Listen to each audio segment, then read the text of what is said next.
Okay, तो start करते हैं इलेक्ट्रोमैग्नेटिज्म। क्या करने वाले स्टार्ट? इलेक्ट्रोमैग्नेटिज्म। इलेक्ट्रो मीन्स क्या होता है? इलेक्ट्रो मीन्स क्या होता है? इलेक्ट्रॉन। इलेक्ट्रॉन को कभी हमने देखा है? नहीं देखा है। तो अगले 3-4 महीने हम ऐसी चीज़ पढ़ने वाले हैं जिसको हमने कभी देखा नहीं है। इसी वजह से जो क्लास 12th के जो टॉपिक्स होते हैं वो थोड़े से क्या हो जाते हैं, समझने में डिफिकल्ट हो जाते हैं। बिकॉज हम जो भी पढ़ते हैं यहाँ पर इलेक्ट्रॉन जो क्या होता है, बेसिक प्रॉपर्टी तो चार्ज की, ठीक है, इसको हमने कभी भी देखा नहीं होता है। बट जो 11th में पढ़ते हैं वहाँ पे 11th में क्या होता है, जैसे आपका कोई ब्लॉक है, व्हील है, या फिर कुछ फैन है या व्हीकल है जो क्या कर रहा है, मूव कर रहा है, तो सारी फिजिकल चीज़ों को हमने देखा होता है। वहाँ पे चीज़ें समझना थोड़ा सा क्या हो जाता है, आसान हो जाता है। लेकिन यहाँ पर जो पढ़ेंगे हम, जो भी पढ़ेंगे जिसकी कोर प्रॉपर्टी क्या है, चार्ज। चार्ज क्या है आपका? इलेक्ट्रॉन। इसको हमने कभी देखा नहीं, इसलिए थोड़ा सा यहाँ पे समझना क्या होगा, थोड़ा सा डिफिकल्ट होता है। लेकिन प्रैक्टिस से आपको क्या हो जाएगा, थोड़ा इजीली समझ में आ जाएगा। तो electromagnetism basically study of charge. किसका स्टडी है? चार्ज का। इसमें क्या करेंगे, हम चार्ज के बारे में पढ़ेंगे। तो चार्ज के बारे में पढ़ेंगे तो इसको बेसिकली हम 3 डिफरेंट पार्ट्स में क्या कर सकते हैं, कैटेगराइज कर सकते हैं। बेसिक आपका डिवीज़न है, तो समझने के लिए हम सबसे पहला आपका जो डिवीज़न होगा इसको बोलते हैं इलेक्ट्रोस्टैटिक्स। इलेक्ट्रोस्टैटिक्स सेकंड पार्ट में हम इसको डिवाइड कर सकते हैं, ये आपका मैग्नेटिज्म। एंड थर्ड पार्ट है इसका इलेक्ट्रोमैग्नेटिक वेव्स। इस तरह के 3 टाइप से हम क्या कर सकते हैं, इसको डिवाइड कर सकते हैं। ओके, 3 टाइप से डिवाइड कर सकते हैं। सबसे पहला आपका electrostatics. Electrostatics means electro means electron, statics means stationary. Means इसमें क्या रहेगा आपका, electron stationary means charge will be stationary. Charge will be stationary means charge is at rest. Charge आपका रेस्ट पर रहेगा, ठीक है। जो भी इलेक्ट्रोस्टैटिक्स में पढ़ेंगे वहाँ पे चार्ज क्या रहेगा, रेस्ट पर रहेगा। इलेक्ट्रोस्टैटिक्स को हम बेसिकली 2 पार्ट में पढ़ेंगे, इलेक्ट्रोस्टैटिक्स 1, इलेक्ट्रोस्टैटिक्स 2, बिकॉज ये काफ़ी बड़ा चैप्टर है यहाँ पर, इसलिए 2 पार्ट में डिस्कस करेंगे। इसमें बहुत सारी चीज़ें, कैपेसिटर वगैरह, पोटेंशियल, इलेक्ट्रिक फील्ड, बहुत सारी चीज़ें इसमें हम डिस्कस करेंगे। उसके बाद जब चार्ज आपका मूव करने लगेगा तो फिर वो उसमें हम क्या डिस्कस करेंगे, मैग्नेटिज्म। उसमें बीच में एक और आएगा आपका करंट, इलेक्ट्रिक करंट, जो आपका चार्ज की प्रॉपर्टी होगा, वो भी हम डिस्कस करेंगे। इसके अलावा जो दूसरी प्रॉपर्टी है मूविंग चार्ज की, जिसको क्या बोलते हैं, मैग्नेटिक फील्ड। तो यहाँ पर जो चार्ज होगा, चार्ज क्या कर रहा होगा, यहाँ पर मूव कर रहा होगा। चार्ज इज इन मोशन, ठीक है। चार्ज इन मोशन में होगा, लेकिन क्या होगा, मोशन में होगा बट कांस्टेंट स्पीड से मूव कर रहा होगा। यहाँ पे स्पीड क्या रहेगी उसकी, कांस्टेंट। स्पीड क्या होगी, कांस्टेंट रहेगी। स्पीड है कांस्टेंट, और बोल सकते वेलोसिटी कांस्टेंट रहेगी। तो यहाँ पर मैग्नेटिज्म में चार्ज आपका कांस्टेंट स्पीड से मूव कर रहा होगा, तो वहाँ पे मैग्नेटिक फील्ड प्रोड्यूस करेगा। मैग्नेटिक फील्ड में बहुत सारे इसके इफेक्ट डिस्कस करेंगे। मैग्नेटिक फील्ड, इसके अलावा हम और भी आगे मैग्नेटिक प्रॉपर्टीज भी इसमें डिस्कस करेंगे, और कई सारी हम डिवाइसेस भी पढ़ेंगे। इसके अलावा हम इलेक्ट्रिक फील्ड के साथ कंबाइन करके मैग्नेटिक फील्ड को कंबाइन करके लॉरेंस फोर्स वगैरह भी डिस्कस करेंगे, ठीक है। ये हम जब चार्ज आपका कांस्टेंट स्पीड से मूव कर रहा होगा तब डिस्कस करेंगे। इसके बाद चार्ज जब आपका एक्सलेट करने लगा होगा, अगर चार्ज आपका एक्सलेट करने लगा तो फिर वो इलेक्ट्रिक फील्ड और मैग्नेटिक फील्ड, यहाँ पर इलेक्ट्रिक फील्ड प्रोड्यूस कर रहा था, यहाँ पे क्या कर रहा है, मैग्नेटिक फील्ड प्रोड्यूस कर रहा है।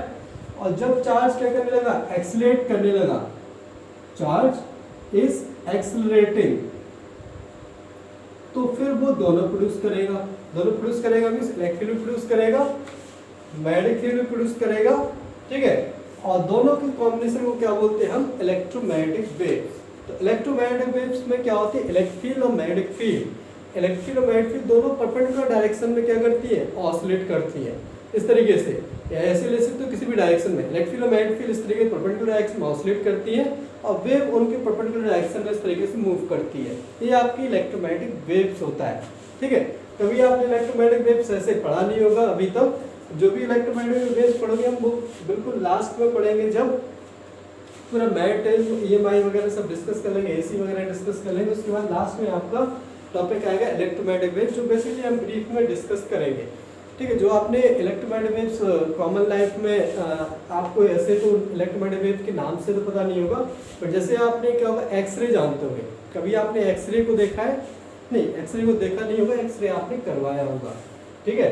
तो एक्सरे क्या होता है, जैसे आप जाते हो डॉक्टर के पास, तो वो डॉक्टर के पास आप जाते हो तो वो एक्सरे मशीन के पास आपको बैठा देता है, तो आपकी एक क्या निकल आती है, उसमें इमेज निकल आती है, ठीक है। किसकी इमेज निकलती है? आपकी जो बॉडी पार्ट्स है, बॉडी पार्ट्स में जो आपकी बोन्स है उसकी इमेज निकल आती है। बिकॉज एक्सरे क्या होती है, आपके फ्लैश में एंटर कर जाती है बट बोन से पास नहीं कर पाती है, तो उसकी पेनिट्रेटिंग पावर क्या होती है, बहुत हाई होती है। एक्सरे क्या होती है, इलेक्ट्रोमैग्नेटिक वेव का क्या है, एग्जाम्पल है, ठीक है। क्या है आपका एक्सरे, आपका एक इलेक्ट्रोमैग्नेटिक वेव है, ठीक है। इसी तरीके से और भी बहुत सारे इलेक्ट्रोमैग्नेटिक वेव्स होंगी जिनकी प्रॉपर्टीज कॉमन होंगी इलेक्ट्रोमैग्नेटिक वेव्स में। तो बेसिक क्या था आपका इलेक्ट्रोमैग्नेटिज्म का आपका बेसिक कैटेगराइजेशन है, जो हमें क्या रखना है, जस्ट रफ आइडिया के लिए ध्यान रखना है। ये सारी चीज़ें हम पढ़ने वाले हैं। तो हमारे बेसिक जो भी चैप्टर्स आएंगे बेसिकली इलेक्ट्रोस्टैटिक्स 1 से स्टार्ट होगा, इलेक्ट्रोस्टैटिक 1, इलेक्ट्रोस्टैटिक 2, उसके बाद आपका करंट इलेक्ट्रिसिटी आएगा, करंट इलेक्ट्रिसिटी के बाद आपका magnetic field, magnetic effect of currents आएगा, उसके बाद आपका बेसिकली इंडक्शन, एसी और इलेक्ट्रोमैग्नेटिक वेव्स, उसके बाद आपका ऑप्टिक्स और वेव ऑप्टिक्स तक आपका एक पूरा क्लास 12 तक का इलेक्ट्रोमैग्नेटिक्स वाला पोर्शन रहेगा। और उसके बाद बेसिकली क्या हो जाता है, आपका मॉडर्न फिजिक्स ही इसमें बचता है, ठीक है। तो इसलिए मैक्सिमम चीज़ आपका पूरा इलेक्ट्रोमैग्नेटिज्म में क्या हो जाएगा, कवर हो जाएगा, ठीक। तो इलेक्ट्रोमैग्नेटिज्म हम क्या बोलते हैं, स्टडी ऑफ चार्ज। इलेक्ट्रोमैग्नेटिज्म अगर स्टडी ऑफ चार्ज होता है तो इसकी जो बेसिक प्रॉपर्टी है, बेसिक प्रॉपर्टी क्या होती है, चार्ज। सबसे पहले हम उसको समझ लेते हैं कि चार्ज होता क्या है, उसकी बेसिक प्रॉपर्टीज क्या है और वो किस तरीके से बिहेव करता है। तो चार्ज जैसे कि आपने ऑलरेडी प्रीवियस क्लासेस में भी थोड़ा बहुत पता होगा चार्ज क्या होता है। हम चार्ज की बस बेसिक कैरेक्टरिस्टिक देखेंगे। चार्ज आपका क्या होता है, चार्ज की बेसिक यूनिट लिख लेते हैं। इसकी यूनिट क्या होती है, अगर हम इसकी ऐसा यूनिट लिखेंगे चार्ज की, चार्ज की ऐसा यूनिट क्या होती है, कूलम। क्या होती है, कूलम होती है, कैपिटल सी से लिखते हैं। चार्ज किस टाइप की क्वांटिटी है, चार्ज एक चार्ज स्केलर है, वेक्टर है, तो स्केलर क्वांटिटी है। चार्ज किस टाइप की क्वांटिटी है, स्केलर क्वांटिटी मींस इसका क्या होगा, ओनली मैग्नीट्यूड होगा बट डायरेक्शन नहीं होगा। तो मैग्नीट्यूड होगा तो चार्ज कितने टाइप के होंगे, दो टाइप के होंगे, कौन से। अगर हम इसके टाइप्स लिखते हैं, टाइप्स ऑफ चार्जेस, तो क्या हो जाएंगे, दो टाइप के चार्ज होंगे, पॉजिटिव और नेगेटिव। पॉजिटिव चार्ज होगा और नेगेटिव चार्ज होगा। अब पॉजिटिव चार्ज होगा, नेगेटिव चार्ज होगा, तो हमें पता है कि पॉजिटिव को अगर क्या रखते हैं, पास में रखते हैं, पॉजिटिव को पास में रखते हैं या फिर नेगेटिव को पास में रखते हैं, तो इनमें क्या होता है, क्या होगा, रिपल्सन। क्या होगा, रिपल्सन होगा। मीन्स ये क्या करेंगे, रिपेल करेंगे, एक दूसरे से दूर भागेंगे या फिर शुद्ध हिंदी में बोले तो क्या होगा, इनके बीच में दुश्मनी होगी, ठीक है। ये दोनों एक दूसरे से क्या जाएंगे, दूर जाने की कोशिश करेंगे। बट अगर हम अपोजिट नेचर के चार्ज रखते हैं, पॉजिटिव नेगेटिव और नेगेटिव पॉजिटिव, तो इनके बीच में क्या होगा, attraction.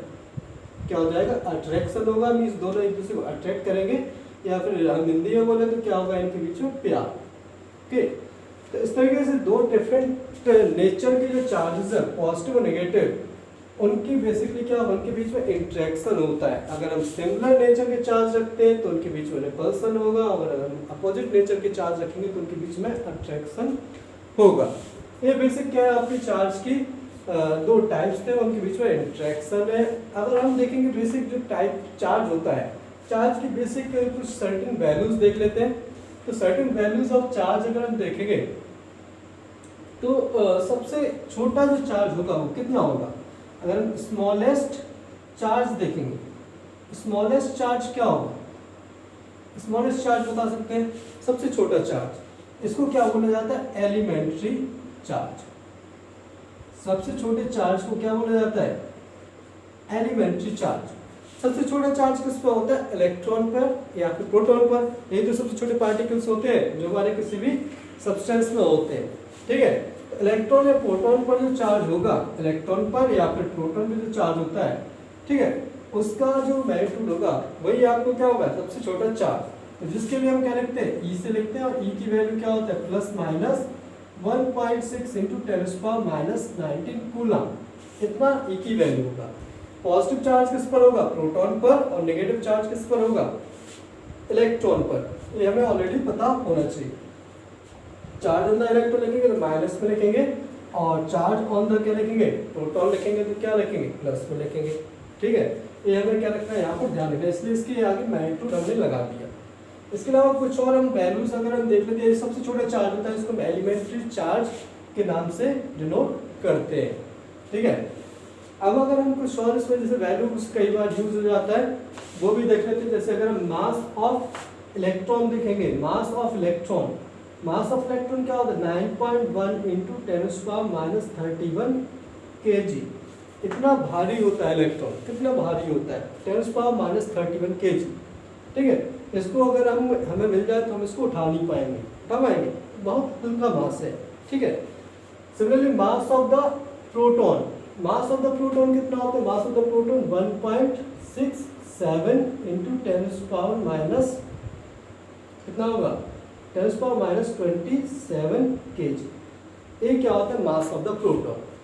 Okay, mass of the proton भी क्या है आपका, लगभग इतना होता है। इतना ही मास लगभग किसका होता है, न्यूट्रॉन का।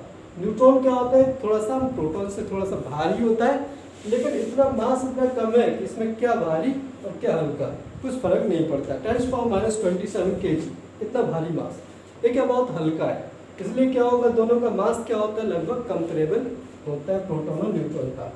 इलेक्ट्रॉन का मास क्या होता है 10⁻31 kg, इतना मास इसका होता है, इलेक्ट्रॉन का होता है। ठीक है, तो बेसिक हमारी क्या है, यूनिट्स है और सर्टेन वैल्यूज है जिनको हम क्या रख सकते हैं, ध्यान रख सकते हैं। तो बेसिक थोड़ी सी चार्ज के बारे में कहानी थी, चार्ज क्या होता है, चार्ज की यूनिट क्या होती है, और चार्ज कितने टाइप के होते हैं, उनके बीच में इंटरेक्शन कैसा होगा। हम पॉजिटिव चार्ज को रख देंगे तो वो रिपेल करेंगे, पॉजिटिव नेगेटिव को रख देंगे तो वो अट्रैक्ट करेंगे, और नेगेटिव को रख देंगे तो भी वो क्या करेंगे, आपके रिपेल करेंगे। ठीक है, जो स्मॉलेस्ट यूनिट ऑफ चार्ज होता है जिसको एलिमेंट्री चार्ज बोलते हैं, एलिमेंट्री चार्ज की वैल्यू होता है आपका 1.6 इंटू 10⁻⁻19 कूलम, ये एलिमेंट्री चार्ज होता है। ओके, अब इसमें एक चार्ज की बेसिक जो कोर प्रॉपर्टी होती है वो देख लेते हैं, इसको क्या बोलते हैं, quantization of charge. Quantization of charge, quantization आपने सुना होगा, क्वांटाइजेशन में क्वांटा का मतलब क्या होता है, बेसिकली पैकेट्स। ठीक है, तो पैकेट्स मीन्स क्या होगा, कोई भी चीज जो क्वांटाइज्ड है मीन्स उसको क्या कर सकते हैं आप, एक सर्टेन फिक्स वैल्यू में रिप्रेजेंट कर सकते हो, फिक्स वैल्यू में दे सकते हो या ले सकते हो, उसको क्वांटाइजेशन बोलते हैं। तो इसको समझने के लिए हम क्या लेंगे, सपोज कोई भी एक ऑब्जेक्ट है, कोई भी एक ऑब्जेक्ट है, ये क्या है, सपोज ऑब्जेक्ट न्यूट्रल है। न्यूट्रल मतलब इसके अंदर कोई चार्ज नहीं है। न्यूट्रल का मतलब क्या होगा, इसके अंदर कोई चार्ज नहीं है। कोई चार्ज नहीं है मतलब इसके अंदर कोई इलेक्ट्रॉन नहीं है। कोई चार्ज नहीं है मतलब इसका अंदर क्या होगा, कोई इलेक्ट्रॉन नहीं होगा। ऐसा है क्या, ऐसा नहीं है। कोई चार्ज नहीं है इसका मतलब कोई इलेक्ट्रॉन नहीं है, ये बिल्कुल गलत है। इसको समझने के लिए हम क्या लेते हैं, हम इसके एटॉमिक लेवल पर चलते हैं। जैसे हमें बताया कोई भी एक एटम है, एटम के अंदर क्या होता है, एक पॉजिटिव न्यूक्लियस होता है। न्यूक्लियस पॉजिटिव क्यों होता है, बिकॉज उसके अंदर न्यूट्रॉन और प्रोटॉन होते हैं। न्यूट्रॉन पर तो कोई चार्ज होता नहीं है, बट प्रोटॉन के ऊपर क्या होता है, पॉजिटिव चार्ज होता है। इसलिए नेट चार्ज क्या होता है न्यूक्लियस के ऊपर, पॉजिटिव। और उसके चारों तरफ, इसके चारों तरफ जो इलेक्ट्रॉन्स होते हैं वो क्या करते रहते हैं, रिवॉल्व करते रहते हैं। इस तरीके से डिफरेंट ऑर्बिट्स में इलेक्ट्रॉन रिवॉल्व करते रहते हैं। इस तरीके डिफरेंट ऑर्बिट्स में इलेक्ट्रॉन्स रिवॉल्व करते रहते हैं। Number of electrons in a neutral atom is equal to number of protons. अगर ये एटम क्या न्यूट्रल है, अगर ये एटम न्यूट्रल है तो इसमें क्या हो जाएगा, number of electron will be equal to number of proton. Mean जितना नेगेटिव चार्ज होगा उतना ही पॉजिटिव चार्ज होगा, तभी तो नेट चार्ज उसके ऊपर जीरो होगा। ठीक है, इसका मतलब ये तो नहीं है कि इसमें इलेक्ट्रॉन ही नहीं है, इलेक्ट्रॉन है। ठीक है, इलेक्ट्रॉन के साथ साथ उसके अंदर क्या है, पॉजिटिव चार्ज भी है, तो नेट चार्ज क्या होगा उसके ऊपर, जीरो। यही कहानी हमारी यहाँ पे एप्लीकेबल होती है। ओके, अगर ये ऑब्जेक्ट न्यूट्रल है इसका मतलब क्या होगा, इसके अंदर number of electron equal to क्या होंगे, नंबर ऑफ प्रोटॉन्स होंगे। ठीक है, इसका मतलब इसके अंदर इलेक्ट्रॉन है, हाँ है, इलेक्ट्रॉन तो है, बट वो किसके बराबर है, जितना इसके अंदर पॉजिटिव चार्ज होगा प्रोटॉन के बराबर। अब अगर क्या होता है, हम एक और दूसरा ऑब्जेक्ट ले लेते हैं, ये भी क्या है, न्यूट्रल है, दोनों न्यूट्रल है, दो डिफरेंट टाइप के ऑब्जेक्ट के लिए, मतलब दोनों में, इसमें भी नंबर ऑफ इलेक्ट्रॉन प्रोटॉन के बराबर है, इसमें भी नंबर ऑफ इलेक्ट्रॉन प्रोटॉन के बराबर है। अब जैसे क्या एटम में से अगर कुछ इलेक्ट्रॉन्स निकल जाए या कुछ इलेक्ट्रॉन्स अंदर आ जाए तो फिर इलेक्ट्रॉन प्रोटॉन से क्या हो जाएंगे, इम्बैलेंस हो जाएगी, और फिर इसके ऊपर नेट नेगेटिव या पॉजिटिव चार्ज आ जाएगा। आएगा नहीं आएगा? इसका मतलब क्या है, अगर हमने इसमें से 100 इलेक्ट्रॉन्स निकाले और किसको दे दिए, इस वाले ऑब्जेक्ट को दे दिए, 100 इलेक्ट्रॉन्स निकाल के इस वाले ऑब्जेक्ट को दे दिए, तो अगर क्या होगा, जैसे इस एटम में था, हमने एक इलेक्ट्रॉन निकाला, एक इलेक्ट्रॉन निकाल लिया तो इसके अंदर कितने इलेक्ट्रॉन थे, जैसे आपके 6 इलेक्ट्रॉन थे, एक इलेक्ट्रॉन निकाला 5 इलेक्ट्रॉन बचे, बट इनिशियली अगर न्यूट्रल था तो 5 जो 6 इलेक्ट्रॉन थे वो 6 प्रोटॉन को बैलेंस कर रहे थे, लेकिन एक इलेक्ट्रॉन चला गया, अब इसके अंदर 6 प्रोटॉन, प्रोटॉन तो अंदर ही रहे, प्रोटॉन तो बाहर निकलते नहीं, बट इलेक्ट्रॉन्स कितने बचे, 5, तो इसके ऊपर नेट कितना चार्ज आ गया, पॉजिटिव, तो प्रोटॉन का चार्ज क्या हो गया, ज्यादा हो गया, प्रोटॉन तो निकले नहीं पर इलेक्ट्रॉन चला गया। ठीक है, तो एक इलेक्ट्रॉन के बराबर क्या आ जाएगा, इसके अंदर पॉजिटिव चार्ज नहीं आएगा, एक इलेक्ट्रॉन के बराबर पॉजिटिव चार्ज आ जाएगा। सिमिलरली इसमें 100 इलेक्ट्रॉन इसमें से निकाल लिए तो 100 जो प्रोटॉन्स होंगे वो इसमें एक्टिव हो गए, 100 प्रोटॉन्स क्या हो गए, एक्टिव, मीन 100 प्रोटॉन्स के बराबर इसके अंदर पॉजिटिव चार्ज एक्टिव हो गया, मतलब इसके अंदर कितना पॉजिटिव चार्ज आएगा, +100 E, +100 E आएगा, E की वैल्यू हम रख सकते हैं प्लस में 1.6 × 10⁻⁻90, और जब हमने 100 इलेक्ट्रॉन्स इसमें दे दिए तो इसमें जो 100 इलेक्ट्रॉन्स एक्टिव हो गए, तो इसके अंदर जो चार्ज आएगा वो कितना होगा, -100E, -100E, E की वैल्यू आएगा 1.6 × 10⁻19 कूलम। तो जिसमें से इलेक्ट्रॉन निकाल लिए उसमें क्या हो जाएगा, पॉजिटिव चार्ज एक्टिव हो जाएगा, तो नेट पॉजिटिव चार्ज आ जाएगा, लेकिन जो भी चार्ज होगा तो जितने इलेक्ट्रॉन्स निकाले उसके करस्पॉन्डिंग ही चार्ज आएगा, उसके मल्टीपल भी चार्ज आएगा, और दूसरे ऑब्जेक्ट को जितना चार्ज, जितने इलेक्ट्रॉन दिए उसके मल्टीपल में ही आपका नेगेटिव चार्ज आएगा। ये बेसिक कॉन्सेप्ट हमें पता होना चाहिए। ठीक है, तो इसका मतलब यह है कि अगर आप किसी भी एक ऑब्जेक्ट से जितने नंबर ऑफ इलेक्ट्रॉन्स निकालोगे या किसी भी ऑब्जेक्ट को जितने नंबर ऑफ इलेक्ट्रॉन्स दोगे उसके मल्टीपल में ही उसके ऊपर चार्ज आ सकता है। अगर क्या ऐसा हो सकता है कि हम इसमें से कितने, हम इसमें से 2.5 इलेक्ट्रॉन निकाल सकते हैं, 2.5 इलेक्ट्रॉन निकाल लें, इसमें से 2.5 इलेक्ट्रॉन निकाल लें और 2.5 इलेक्ट्रॉन इसको दे दें, ऐसा हो सकता है। 2.5 इलेक्ट्रॉन निकाल लिया, 2.5 इलेक्ट्रॉन तो कुछ होता नहीं है, या तो पूरा इलेक्ट्रॉन जाएगा या तो पूरा इलेक्ट्रॉन निकलेगा, आधा तो कुछ होता नहीं है। ठीक है, इसलिए अगर 2.5 इलेक्ट्रॉन ऐसा कोई कॉन्सेप्ट नहीं होता है, ना इस पर आएगा ना ही इस पर ऐसा कुछ चार्ज ऐसा आ सकता है। ठीक है, तो बेसिकली इस कॉन्सेप्ट का मतलब ये है कि किसी भी ऑब्जेक्ट पर जो भी चार्ज होगा वो एलिमेंट्री चार्ज के इंटीग्रल मल्टीपल में ही होगा। मींस अगर आप किसी भी ऑब्जेक्ट को कोई भी चार्ज दोगे या किसी भी ऑब्जेक्ट पे जो भी चार्ज होगा वो किसके फॉर्म में होगा, always integral multiple of elementary charge. Means हम इसको जनरल फॉर्म में लिखेंगे तो Q इक्वल टू क्या लिख सकते हैं, Q equal to N × E, equal to N × E, where N क्या होगा आपका एक इंटीजर, N इंटीजर होगा, या इसको आप प्लस माइनस में भी इस तरीके से लिख सकते हो, +-NE, वेयर E क्या है आपका एलिमेंट्री चार्ज। किसी भी ऑब्जेक्ट के ऊपर चार्ज एलिमेंट्री चार्ज के इंटीग्रल मल्टीपल में ही हो सकता है। ओके, अब आगे जाके आप कुछ और जैसे पार्टिकल्स के बारे में जो डिस्कवरी हुई है उसके बारे में भी पढ़ोगे, जैसे कुछ और पार्टिकल्स हैं जो क्या होते हैं, क्वार्क्स होते हैं, इनके बारे में भी आप सुनोगे।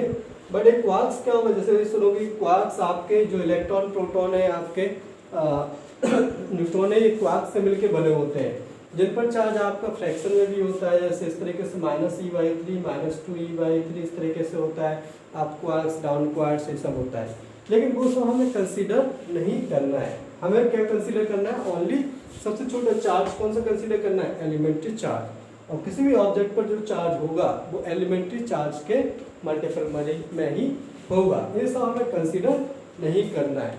ठीक है, जो भी हमारा सिस्टम में जो हम एलिमेंट्री पार्टिकल कंसीडर करते हैं वो इलेक्ट्रॉन प्रोटॉन न्यूट्रॉन ही कंसीडर करते हैं, उसी के फॉर्म में हमें चार्ज कंसीडर करना है। ये हमें चीज यहाँ पर कंसीडर करना नहीं है। तो किसी भी ऑब्जेक्ट पर कितना चार्ज होगा, Q equal to N into E। अगर हमें नंबर ऑफ इलेक्ट्रॉन्स पता है, कितने ट्रांसफर हुए, तो उस ऑब्जेक्ट पर हम चार्ज कैलकुलेट कर सकते हैं। ठीक है, ये basically quantization of charge property होती है।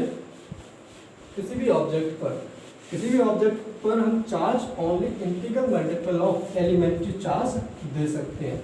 ठीक है, हम किसी ऑब्जेक्ट को चार्ज फ्रैक्शन ऑफ इलेक्ट्रॉन्स की फॉर्म में नहीं दे सकते। हम ऐसा नहीं दे सकते कि किसी को आधा इलेक्ट्रॉन दे दिया, किसी को 3.5 इलेक्ट्रॉन दे दिया।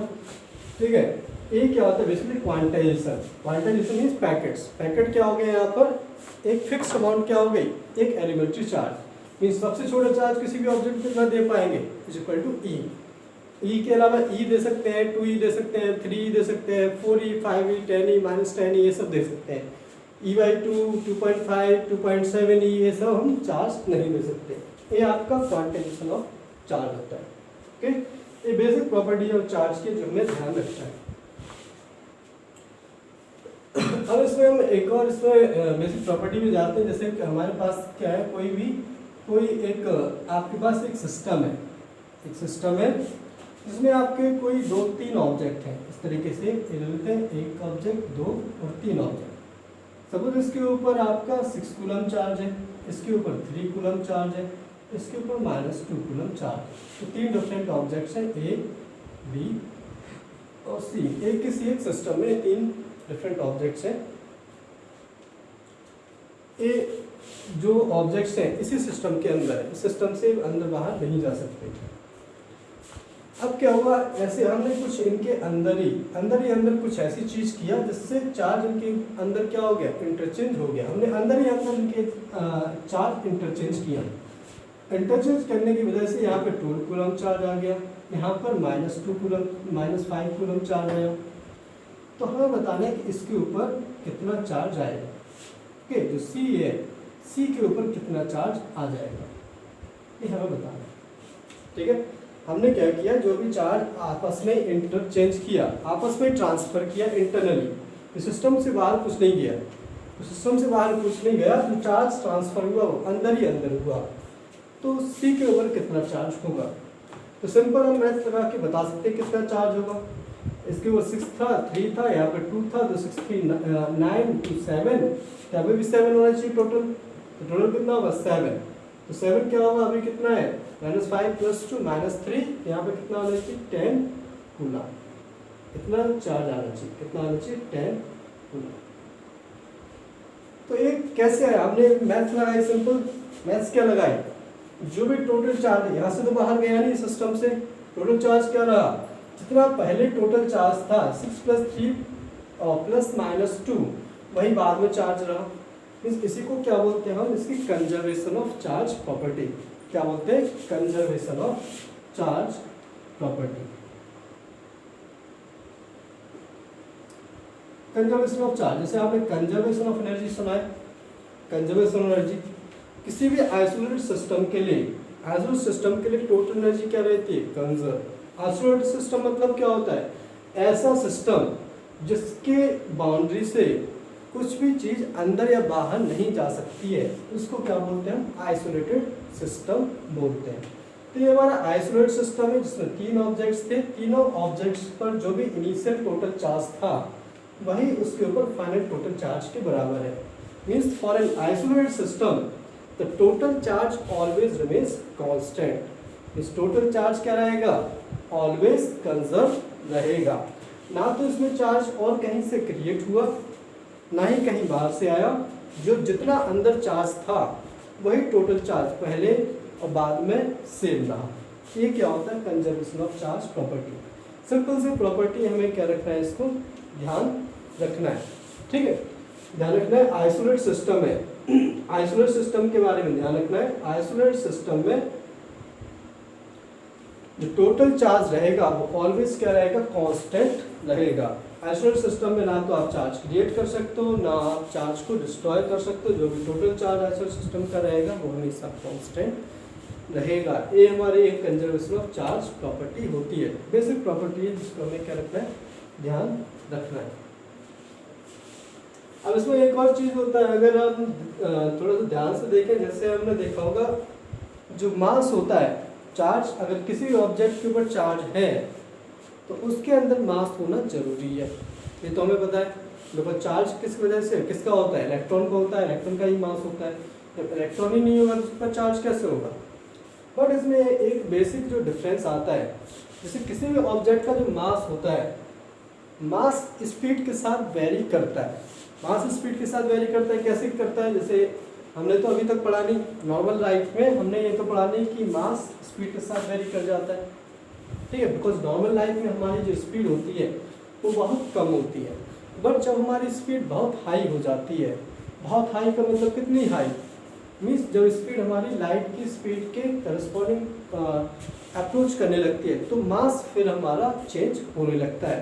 इस इक्वेशन के अकॉर्डिंग जो आइंस्टाइन ने दिया था अपनी रिलेटिविटी थ्योरी में, m = m0 अपॉन √1 - v/c का होल स्क्वायर, ठीक है।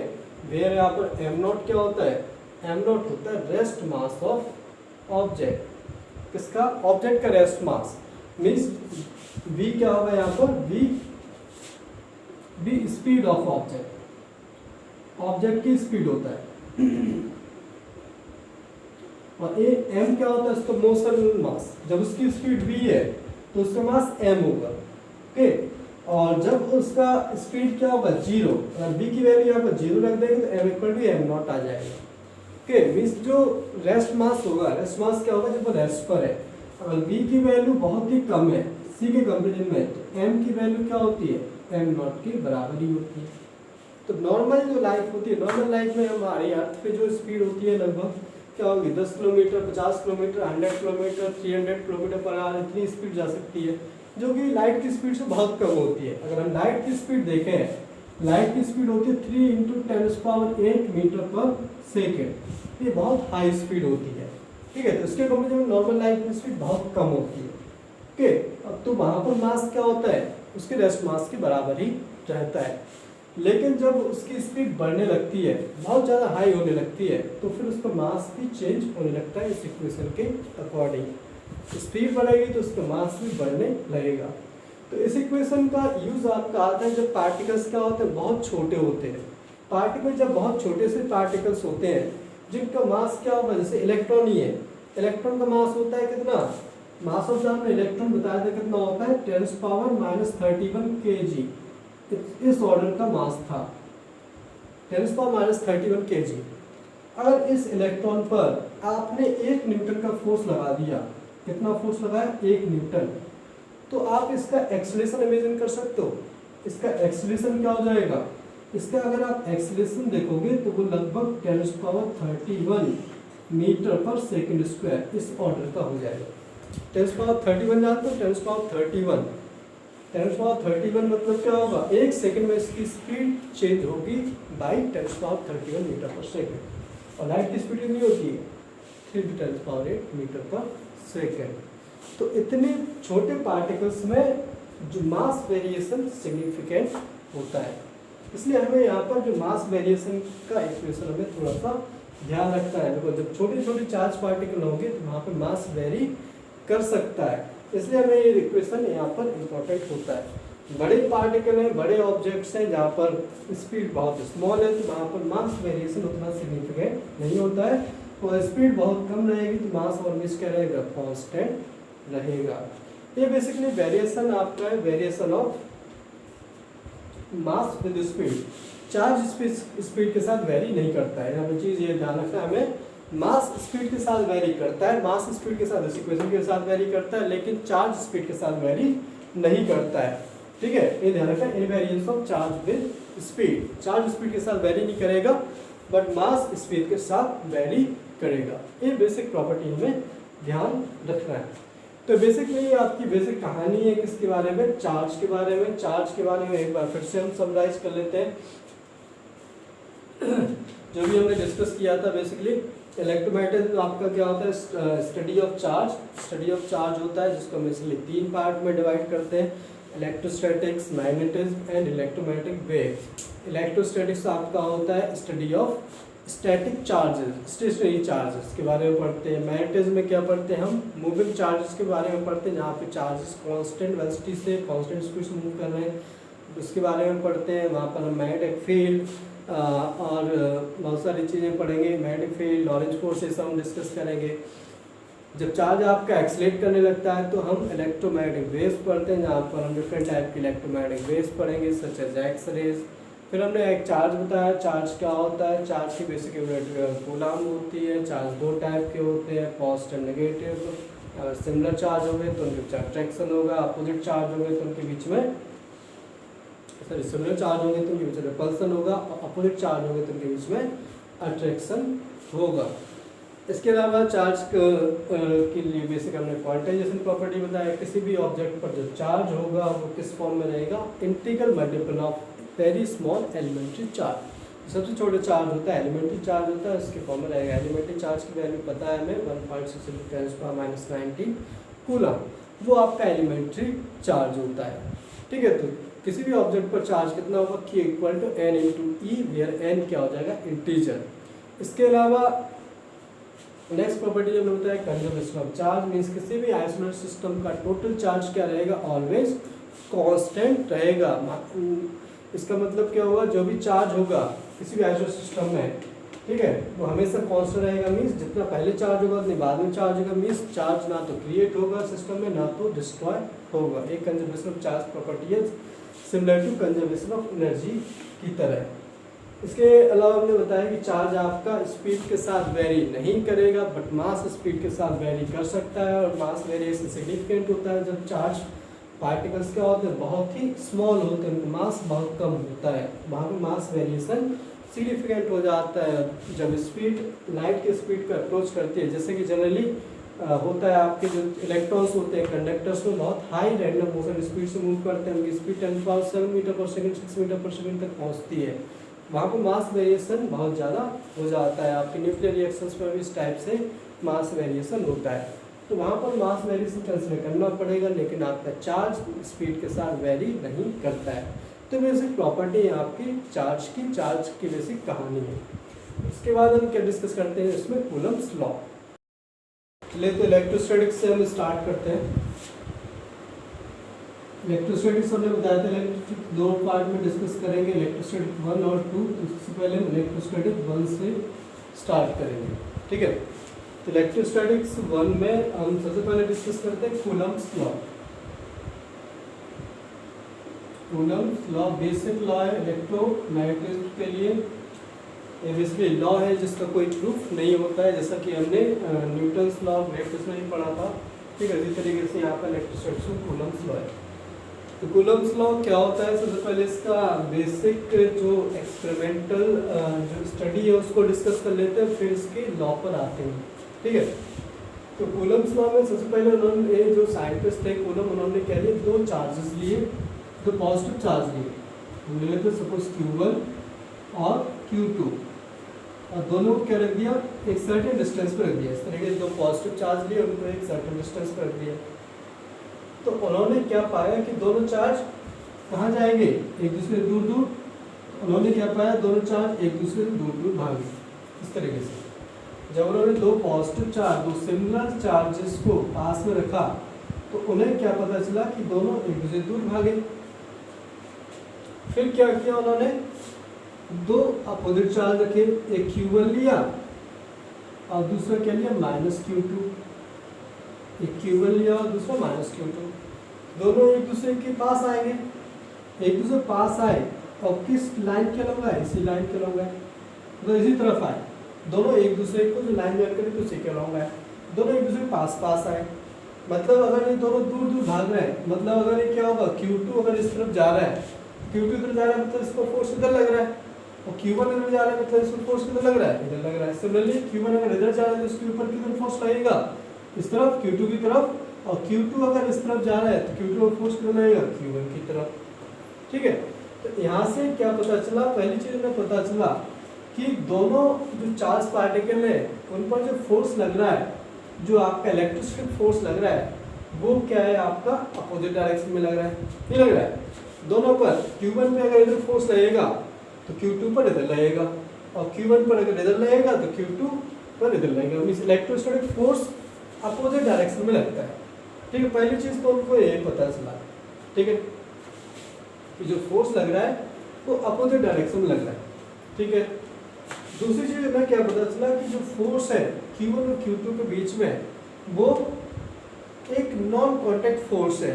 वो Q1 और Q2 के बीच में क्या है, कोई कांटेक्ट है यहाँ पर। जो फोर्स लग रहा है Q1 ने Q2 के ऊपर फोर्स लगाया इस तरफ और Q2 ने Q1 के ऊपर लगाया इस तरफ, बट दोनों के बीच में कोई भी कांटेक्ट नहीं है। तो यहाँ से उन्हें पता चला कि Q1 और Q2 के बीच में कुछ ना कुछ ऐसी चीज होना चाहिए जिसकी वजह से Q1 Q2 के ऊपर फोर्स लगा रहे हैं। इस चीज को क्या बोलते हैं, फील्ड। और यहाँ पर जो फील्ड उन्होंने बताया कि उनका बीच में क्या होना चाहिए, एक इलेक्ट्रिक फील्ड होनी चाहिए। इलेक्ट्रिक फील्ड होगी तभी इनके बीच में क्या लग सकता है, एक फोर्स लग सकता है। ठीक है, क्या लग सकता है उनके बीच में, Q1 ने Q2 के ऊपर जो फोर्स लगाया वो क्या हुआ, एक नॉन कांटेक्ट फोर्स लगा। तो इस वजह से इनके बीच में क्या होना चाहिए, एक इलेक्ट्रिक फील्ड होना चाहिए। ठीक है, क्लियर है। सेकंड पॉइंट पता चला। फर्स्ट पॉइंट क्या पता चला, दोनों के ऊपर जो फोर्स लग रहा है वो अपोजिट डायरेक्शन में लग रहा है। ठीक है, सिमिलर चार्ज लिए तो भी यही पता चला और अपोजिट चार्ज लिए तो भी यही पता चला। दूसरा पता चला कि जो दोनों चार्जेस में जो फोर्स लग रहा है एक नॉन कांटेक्ट फोर्स है, इसकी वजह से उनके बीच में क्या होनी चाहिए, एक इलेक्ट्रिक फील्ड प्रेजेंट होनी चाहिए। बिकॉज ये किस टाइप का फोर्स होगा, एक फील्ड फोर्स होगा। फील्ड फोर्स जैसे क्या होते हैं, इलेक्ट्रिक फोर्स हो गया, इलेक्ट्रोस्टैटिक फोर्स हो गया, इसके अलावा मैग्नेटिक फोर्स होता है आपका, ग्रेविटेशनल फोर्स होते हैं, ये सारे फील्ड फोर्सेस होते हैं। ठीक है, इसी तरीके से कूलम फोर्स भी एक आपका फील्ड फोर्स है। ठीक है, ये चीज यहाँ पे पता है। अब इसके बाद उन्होंने क्या किया, उन्होंने दोनों चार्जेस का कुछ सपोज क्या होगा, सेम मास के चार्ज पार्टिकल लिए। तो दोनों का मास क्या है, m, दोनों मास m है। ठीक है, दोनों सेम मास के चार्ज पार्टिकल है। उन्होंने पहले क्या किया, Q1 को पकड़ा तो Q2 भागा तो उन्होंने Q2 का एक्सेलरेशन मेजर किया। फिर उन्होंने Q2 को पकड़ा तो Q1 भागा और Q1 भागा तो Q1 का एक्सेलरेशन निकाला। दोनों का एक्सेलरेशन क्या आया, सेम। दोनों का एक्सेलरेशन सेम आया, दोनों का मास ऑलरेडी सेम है। इसका मतलब क्या हुआ कि दोनों के ऊपर फोर्स क्या लग रहा है, सेम। फोर्स सेम लग रहा है मतलब फोर्स का मैग्नीट्यूड सेम है, डायरेक्शन तो अपोजिट है। तो दोनों के ऊपर फोर्स का मैग्नीट्यूड सेम है बट डायरेक्शन अपोजिट है। तो इस तरीके से हमें मैग्नीट्यूड तो सेम मिला, दोनों के ऊपर मैग्नीट्यूड क्या लग रहा है, फोर्स का सेम बट डायरेक्शन अपोजिट है। ये चीज पता चला। तो जो फोर्स लग रहा है, दोनों का मैग्नीट्यूड सेम है, मतलब दोनों का इक्वल फोर्स लग रहा है, डायरेक्शन अपोजिट है, और दोनों फोर्स क्या लग रहे हैं, अलग अलग बॉडीज पर लग रहे हैं। दोनों फोर्सेस अलग अलग बॉडीज पर लग रहे हैं। तो यहाँ से क्या पता चला उन्हें कि एक क्या बता रहा है, ऐसा कौन सा लॉ पढ़ा था हमने, न्यूटन्स थर्ड लॉ। एक न्यूटन्स थर्ड लॉ को बता रहा है। न्यूटन्स थर्ड लॉ क्या बताता है कि जो दो फोर्सेस होंगे, अगर दो forces equal and opposite direction में और डिफरेंट बॉडीज पर लग रहे हैं और दोनों का नेचर अगर सेम है तो दोनों एक एक्शन रिएक्शन पेयर फॉर्म करते हैं। तो उन्होंने इसके बेसिस पे क्या बताया कि जो कूलम्ब फोर्स है और इलेक्ट्रोस्टैटिक फोर्स है वो एक एक्शन रिएक्शन पेयर है। उन्होंने क्या बताया कि जो कूलम्ब फोर्स है वो क्या होगा, एक्शन रिएक्शन पेयर। इस एक्शन रिएक्शन पेयर फॉर्म करता है। ठीक है, ये चीज उन्होंने अपने रिजल्ट में लिख दिया कि कूलम्ब फोर्स क्या होगा, एक एक्शन रिएक्शन पेयर होगा। बिकॉज जो फोर्स है तो दो चार्जेस पर आपका फोर्स लगता है और उसका मैग्नीट्यूड इक्वल है, डायरेक्शन अपोजिट है, और दोनों जो फोर्स है वो डिफरेंट बॉडीज पर लगते हैं, इसलिए एक्शन रिएक्शन पेयर होगा। ठीक है, यहाँ पे कहानी आपकी सब कुछ ठीक चल रही थी। फिर एक स्टूडेंट आया, स्टूडेंट ने सोचा कि हाँ उसको थोड़ा सा न्यूटन्स थर्ड लॉ थोड़ा सा अच्छी तरीके से आता था। तो उसने थोड़ा सा देखा कि दोनों चार्जेस पर जो फोर्स लग रहा है वो इक्वल एंड अपोजिट डायरेक्शन में लग रहा है और उसका मैग्नीट्यूड भी सेम है, बट चार्जेस पर जो फोर्स लग रहा है वो डिफरेंट चार्जेस पर लग रहा है। फोर्सेस क्या लग रहा है आपके डिफरेंट चार्जेस पर लग रहा है, तो एक्शन रिएक्शन को फॉलो कर रहा है। तो उसने थोड़ा सा सोचा, उसने देखा कि अगर हम इस तरह के चार्ज पार्टिकल लेते हैं, जैसे हमने Q1 इस तरीके से लिया और Q2 इस तरीके से लिया। Q2 ने Q1 के ऊपर इधर फोर्स लगाया F12 और Q2 ने Q1 के ऊपर इधर लगाया F21। दोनों फोर्सेस का मैग्नीट्यूड इक्वल है और डायरेक्शन अगर अपोजिट है तब भी तो न्यूटन थर्ड लॉ को फॉलो कर रहा है। अगर इन दोनों फोर्सेस का मैग्नीट्यूड F12 और F21 का मैग्नीट्यूड सेम है तो ये दोनों फोर्सेस डिफरेंट बॉडीज पर लग रहे हैं और इनकी डायरेक्शन भी अपोजिट है और मैग्नीट्यूड भी इक्वल है, तब भी तो ये न्यूटन थर्ड लॉ को फॉलो कर रहे हैं, मींस ये एक्शन रिएक्शन पेयर फॉर्म कर रहे हैं। तो क्या ये वाला रिजल्ट इसके साथ मैच कर रहा है जो कूलम्ब्स लॉ के का एक्सपेरिमेंटल रिजल्ट था? ठीक है, यहाँ पर भी तो ये ऐसा होना चाहिए, ये वाली चीज इसको सेटिस्फाई कर सकती है। जो यहाँ से उन्होंने रिजल्ट लिखा, उन्होंने क्या रिजल्ट लिखा कि Coulomb's force is a action reaction pair, इतना लिख दिया बस। ठीक है, लेकिन यहाँ से कंप्लीट इंफॉर्मेशन नहीं मिलती क्योंकि जो हमारा कूलम्ब्स फोर्स है वो इस तरीके से नहीं है। कूलम्ब्स फोर्स में हमने क्या देखा था कि जब दो चार्ज पार्टिकल को, सिमिलर चार्ज पार्टिकल को छोड़ा था तो दोनों एक दूसरे से दूर गए थे, अब ये गए थे बट जो फोर्स था वो दोनों की लाइन ज्वाइनिंग के अलग लग रहा था। ठीक है, और जब अपोजिट नेचर के चार्ज पकड़े तब भी वो आपस में एक दूसरे के पास आए, फिर भी किधर आए, वो एक दूसरे की जो लाइन ज्वाइन करे उसके अनुसार। तो फिर उन्होंने अपने जो स्टेटमेंट था उसको थोड़ा सा मॉडिफाई किया। उन्होंने क्या मॉडिफाई किया कि जो आपका कूलम्ब्स फोर्स है वो किस टाइप का फोर्स है, एक सेंट्रल फोर्स है। कूलम्ब्स फोर्स किस टाइप का फोर्स है, एक सेंट्रल फोर्स है। सेंट्रल फोर्स मींस जो फोर्स लगेगा तो दो जो चार्ज पार्टिकल है उनको जो लाइन ज्वाइन कर रही होगी उसके अलग ही लगेगा। ठीक है, तो जो कूलम्ब्स फोर्स हमेशा क्या होगा, दो चार्ज पार्टिकल के जो सेंटर्स को ज्वाइन करने वाली लाइन होगी उसके अलग ही कूलम्ब्स फोर्स लगेगा। तो बेसिकली ये एक्सपेरिमेंटल स्टडी था। उन्होंने बेसिकली यहाँ पे क्या फाइनल कंक्लूजन दिया। उन्होंने सबसे पहले क्या लिए थे, दो चार्ज पार्टिकल लिए थे, सिमिलरली चार्ज पार्टिकल, उनके ऊपर जो फोर्स लगा वो अपोजिट डायरेक्शन में लगा, अपोजिट चार्जेस लिए तो अब तब भी अपोजिट डायरेक्शन में लगा। तो उन्होंने क्या बताया कि जो फोर्स है वो अपोजिट डायरेक्शन में लगता है आपका और डिफरेंट बॉडीज पर लगता है। इसके अलावा जो फोर्स होगा एक आपका फील्ड फोर्स होगा, इसका मतलब दोनों के बीच में एक इलेक्ट्रिक फील्ड होनी चाहिए। और जो फोर्सेस का मैग्नीट्यूड है, जब उन्होंने एक को पकड़ा, दूसरे को दौड़ाया, दूसरे को पकड़ा, पहले को दौड़ाया और एक्सेलेरेशन मेजर किया तो उनको ये पता चला कि जो फोर्सेस का मैग्नीट्यूड है डिफरेंट चार्जेस पर वो क्या इक्वल है। जो फोर्स लग रहे हैं वो अपोजिट डायरेक्शन में लग रहे हैं और डिफरेंट बॉडीज पर लग रहे हैं। तो इससे ये पता चला कि जो फोर्स है वो एक एक्शन रिएक्शन पेयर फॉर्म कर रहा है। बट उन्होंने फिर जब ये देखा, इस स्टेटमेंट को देखा, किसी स्टूडेंट ने इस तरीके से पूछा तो उनको फिर अपना स्टेटमेंट करेक्ट करना पड़ा। तो उन्होंने बताया कि फोर्स आपका एक सेंट्रल फोर्स भी है, से जो फोर्स लगेगा हमेशा दो चार्ज पार्टिकल को जो लाइन ज्वाइन कर रही है उसके अलावा ही लगेगा। इस वजह से ही क्या हो जाएगा, आपका सेंट्रल फोर्स होगा। तो ये दो तीन पॉइंट्स हमें क्या रखना है, इसमें ध्यान रखना है। ये एक्सपेरिमेंटल इसका स्टडी है कूलम्ब्स लॉ का। ठीक है, तो इसमें जो बेसिक आपका जो कहानी है, इसमें बेसिक जो हमने यहाँ पे स्टडी बताया, इस पर हम क्या थोड़ा सा मैकेनिक्स क्लब करके थोड़ा सी सिंपल सा हम इसमें क्वेश्चन भी बना सकते हैं। जैसे अगर इस तरीके से पूछा जाए, आपको दो चार्ज पार्टिकल दिए गए, एक सपोज क्या दिया गया है 2 दे देते हैं आपका कुछ Q1 Q2 दे दिया है यहाँ पर, Q1 है Q2 है यहाँ पर और इसका मास है 2 kg, इसका मास है 4 kg। यहाँ पर इनको रेस्ट से हमने क्या किया, रिलीज किया, इनको यहाँ से क्या किया, यहाँ पर रिलीज कर दिया, दोनों चार्ज पार्टिकल यहाँ से रिलीज किया। रिलीज करने के बाद इसकी जो स्पीड होगी Q2 की वो हो गई कुछ 10 मीटर पर सेकेंड। तो हमें Q1 की स्पीड क्या होगी, Q1 की स्पीड कितनी हो जाएगी, इसकी स्पीड बताना है। ठीक है, सिंपल सा हमने क्वेश्चन लिया है यहाँ पर, इसी के सिंपल जो एक्सपेरिमेंटल स्टडी है इसी के बेसिस पर हमने क्वेश्चन लिया है।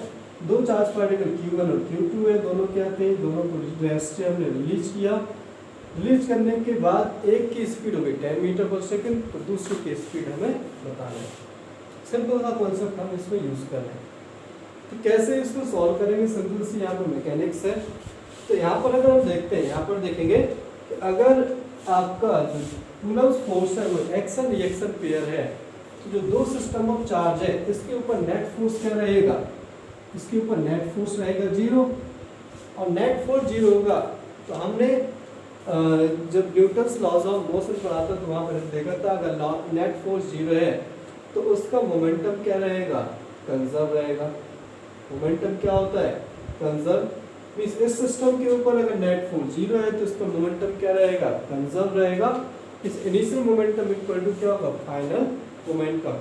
अब इस वाले सिस्टम के लिए इनिशियली सिस्टम रेस्ट पे था तो फाइनल इनिशियल मोमेंटम क्या होगा, 0, फाइनल मोमेंटम भी 0 रहेगा। इनिशियल मोमेंटम 0 होगा तो फाइनल मोमेंटम निकाल सकते हैं। फाइनल हमारा क्या है, अगर 4 का देखेंगे तो 4 × 10 इक्वल टू 2 × v। यहाँ से हम लिख सकते हैं v इक्वल टू कितना आ जाएगा आपको 20 मीटर पर सेकेंड। तो इस तरीके से हम क्या कर सकते हैं, सिंपल सा मैकेनिक्स यूज करके इसको सॉल्व कर सकते हैं। ठीक है, सिंपल है आपका एक्शन रिएक्शन पेयर का सिंपल एप्लीकेशन है और इसमें थोड़ी सी हमने मैकेनिक्स घुसा दी और क्या हुआ इसको सॉल्व कर सकते हैं। ऐसे ही बहुत सारे क्वेश्चन हम बना सकते हैं। जैसे अगर हम क्या कर सकते हैं, इसी को बोल देते हैं कि 4 kg है, वो आपका इस तरफ 10 मीटर गया तो 2 kg इधर कितना जाएगा। अगर ये बोल देते हैं 4 kg इस तरफ आपका 10 मीटर चला गया तो ये भी बोल सकते हैं 2 kg किधर जाएगा। उसमें वैसे कि आपका कॉन्सेप्ट हो जाएगा आपका जो सेंटर मास में पढ़ते हैं m1x1 = m2x2, m1x1 = m2x2 कर सकते हैं। 4 × 10 = 2 × x, x की वैल्यू निकाल सकते हैं। तो net force on the system क्या है, 0 और सेंटर मास क्या है, रेस्ट पर। इनिशियली रेस्ट पर है तो फाइनली भी क्या रहेगा, रेस्ट पर रहेगा। ठीक है, तो यहाँ पर हम ये कॉन्सेप्ट भी यूज करके सॉल्व कर सकते हैं। तो बहुत सारे क्वेश्चन बनाए से आ सकते हैं यहाँ पर मैकेनिक्स के साथ क्लब करके। तो हमें थोड़ा सा मैकेनिक्स यहाँ पर अच्छे तरीके से थोड़ा सा पता होना चाहिए और बेसिक पॉइंट्स हम इसमें नोट कर सकते हैं। तो इसमें देख लेते हैं, जो कूलम्ब्स लॉ हम देख रहे थे, हमने क्या रखा था, दो चार्ज पार्टिकल को रखा Q1 Q2। सपोज यहाँ पर रख देते Q1 और इससे सर्टेन डिस्टेंस पे रख देते Q2, दोनों के बीच में डिस्टेंस क्या है, R। तो कूलम्ब्स लॉ में जो साइंटिस्ट थे कूलम्ब ने, उन्होंने क्या बताया, उन्होंने बताया कि Q1 Q2 के ऊपर इस तरफ फोर्स लगाएगा F21 और Q2 Q1 के ऊपर इस तरफ फोर्स लगाएगा F12। इन दोनों फोर्सेस का जो मैग्नीट्यूड होगा, चाहे F12 बोलो चाहे F21 बोलो, इसका जो मैग्नीट्यूड होगा that will be directly proportional to the product of magnitude of the charges. दोनों के जो चार्जेस हैं उनके मैग्नीट्यूड के प्रोडक्ट के डायरेक्टली प्रोपोर्शनल होगा। इसके अलावा it will be inversely proportional to the square of the distance between the two charges. दोनों के बीच की जो डिस्टेंस होगी उसके स्क्वायर के इनवर्सली प्रोपोर्शनल होगा। इसका मतलब क्या होगा, अगर दोनों चार्जेस में से किसी भी एक चार्जेस का मैग्नीट्यूड बढ़ता है, जैसे इसका अगर हम क्या कर देते हैं, इसको 1 कूलम था 2 कूलम कर देते हैं तो भी फोर्स क्या हो जाएगा, डबल हो जाएगा। ठीक है, अगर उसको डबल नहीं करते इसको डबल कर दे तब भी फोर्स डबल हो जाएगा और दोनों को डबल करेंगे तो फोर्स 4 टाइम्स करेंगे, इससे फोर्स मल्टीपल में बढ़ेगा। ठीक है, इसके अलावा अगर डिस्टेंस को हम क्या करते हैं, इंक्रीज करते हैं तो फोर्स आपका डिक्रीज करेगा। Inversely proportional to r square है। ठीक है, और ये इनवर्स स्क्वायर लॉ भी होता है, इसको हम बोलते हैं इनवर्स स्क्वायर लॉ। 1/r², जैसे ग्रेविटेशनल फोर्स भी आपको इसी तरीके से इनवर्स स्क्वायर लॉ को फॉलो करता था। इस तरीके से कूलम्ब्स फोर्स है, इसका magnitude directly proportional to product of the two charges and inversely proportional to r² होता है। अगर हम दोनों को कंबाइन कर देंगे तो दोनों पर जो फोर्सेस का मैग्नीट्यूड है ऑलरेडी हम देख चुके हैं कि इक्वल है। तो F12 इक्वल टू क्या लिख सकते हैं, F21, इनका मैग्नीट्यूड लिख सकते हैं। अगर वेक्टर फॉर्म में इस तरीके से लिख सकते हैं, it will be equal to K Q1 Q2 by r²। फिर K क्या होता है यहाँ पर, प्रोपोर्शनलिटी कांस्टेंट। जो K की वैल्यू होगा वो कितना होता है, 9 × 10⁹। K की वैल्यू होता है 9 × 10⁹। अगर हम इसकी यूनिट लिखेंगे तो ये आपका आ जाएगा न्यूटन मीटर स्क्वायर पर कूलम स्क्वायर। K आपका प्रोपोर्शनलिटी कांस्टेंट होता है। वैल्यू हमें क्या रखना है, ध्यान रखना है अच्छी तरीके से। K की जो अगर हम एक्चुअल वैल्यू देखेंगे तो एक्चुअल वैल्यू इसकी क्या होती है, 1/4πε। ठीक है, 1/4πε। एप्सिलॉन ध्यान रख सकते हैं, यहाँ पर एप्सिलॉन होता है absolute permittivity. Absolute permittivity of vacuum और free space. Absolute permittivity of vacuum और फ्री स्पेस। इसके बारे में बहुत ज़्यादा हमें अभी यहाँ पे डिस्कस नहीं करना है, बस आपको ध्यान रखना है absolute permittivity of free space. ये बेसिकली मीडियम की प्रॉपर्टी है, जिसका मीडियम का इफेक्ट हम आगे डिस्कस करेंगे, वहाँ पर इसके बारे में बताएंगे। बस ये ध्यान रखना है कि इसका जो फोर्स होगा कूलम्स फोर्स, वो मीडियम पर भी डिपेंड करेगा। तो मुझे मीडियम की प्रॉपर्टी यहाँ पर आनी है। इसकी वैल्यू भी आप ध्यान रख सकते हो। एप्सिलॉन नॉट की जो वैल्यू होता है वो होता है 8.857 इंटू 10 पावर -12 हो जाएगा कूलम स्क्वायर पर न्यूटन मीटर स्क्वायर। ये वैल्यू भी हम याद रख सकते हैं, तो हमारे लिए बहुत फायदा होगा। तो के की वैल्यू भी हम याद रख सकते हैं 9 into 10 power 9 newton metre square पर कूलम स्क्वायर। एप्सिलॉन नॉट की वैल्यू याद रख सकते हैं 8.857 इंटू 10 पावर -12 कूलम स्क्वायर पर न्यूटन मीटर स्क्वायर। ये चीज़ हमें यहाँ पर ध्यान रखना है, ठीक है।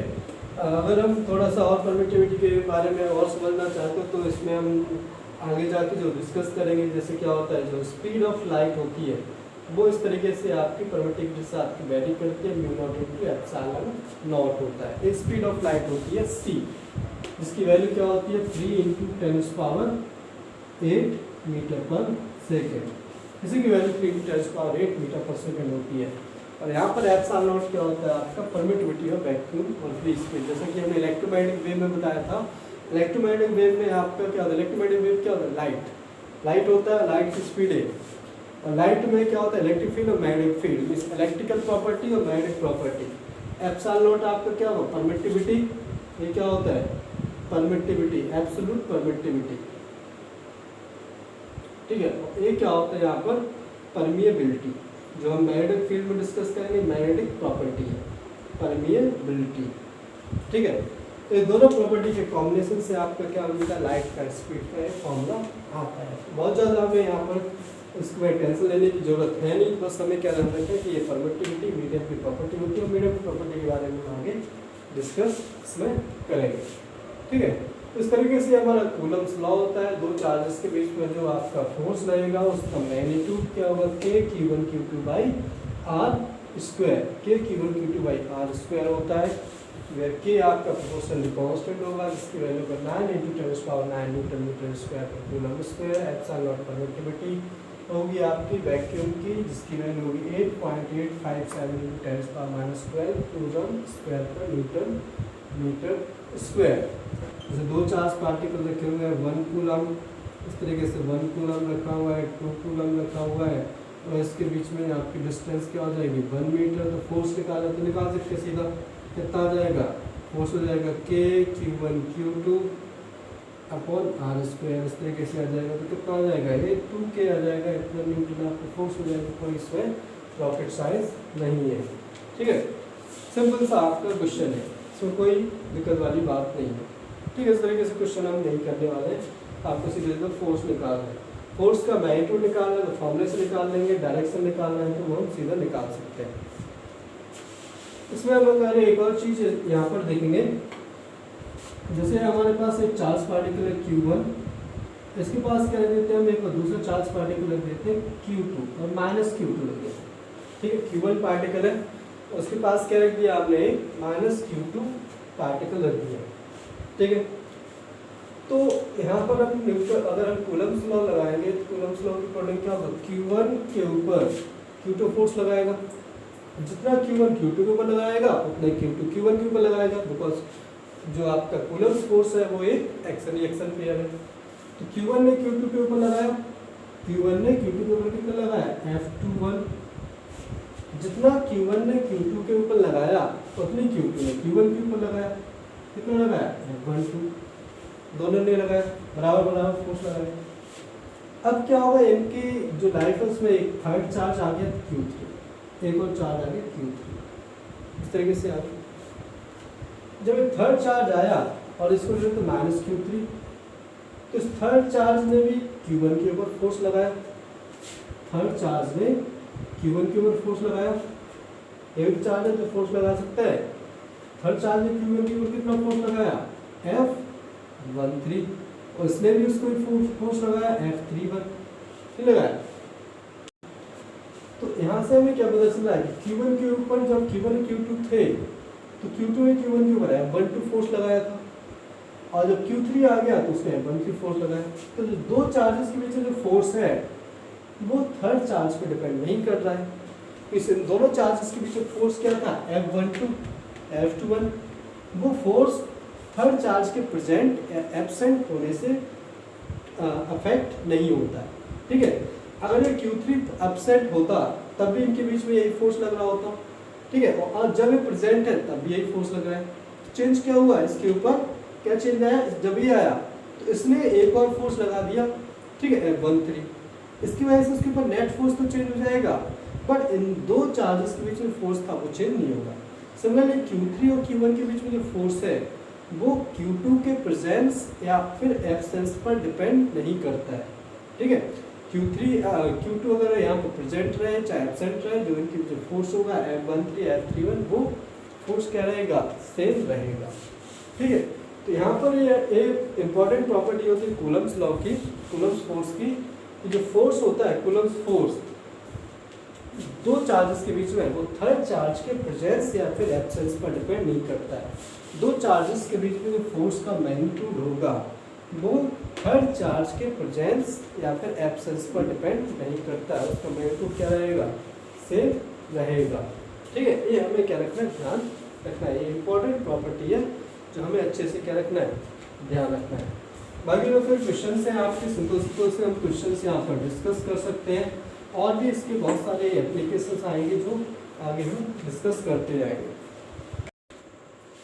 तो कूलम्स लॉ पर हम कुछ प्रैक्टिस कर लेते हैं। इसमें सिंपल सा एग्जांपल देख लेते हैं। जैसे हमें गिवन है, सपोज आपको दिया हुआ है चार्ज Q1 एंड Q2, दो चार्ज गिवन है Q1 Q2 और इनके बीच की डिस्टेंस क्या, 1 मीटर। इस तरीके से दो चार्ज गिवन है, डिस्टेंस 1 मीटर दिया हुआ है और आपसे पूछा गया कि इन दोनों के बीच में मिनिमम फोर्स बताओ।